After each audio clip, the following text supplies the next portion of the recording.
చాలా మంది నేను చేయకూడదు అనుకుంటున్నాను, చేయలేకపోతున్నాను. అవును, ఏడ్చబడుతున్నావు.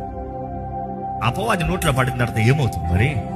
కయ్యో బయ్యో అంటే నీ వలన అవ్వదు. ఎన్నిసార్లు దేవుడు విడిపించాలి, ఎన్నిసార్లు దేవుడు రక్షించాలి, ఎన్నిసార్లు దేవుడు మేలు చేయాలి, ఎన్నిసార్లు దేవుడు తన హస్తం ద్వారా నీ జీవితంలో కార్యం జరిగించాలి. మరలా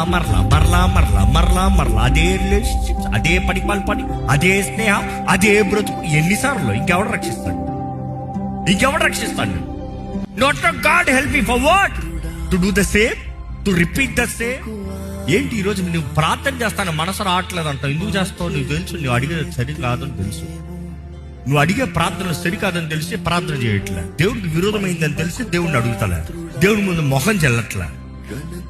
నిజముగా దేవుడి చేతుల్లో సమర్పించుకున్న వ్యక్తి అయితే, ఆయన పాదాలను పట్టుకుని ఆయన వేడుకున్న వ్యక్తి అయితే, దేవా నీ చిత్తం అని చెప్పే వ్యక్తివి. నాకు ఇదే కావాలి, ఇదే జరగాలి, ఈయనే కావాలి, ఈమె కావాలి, ఇది కాదు.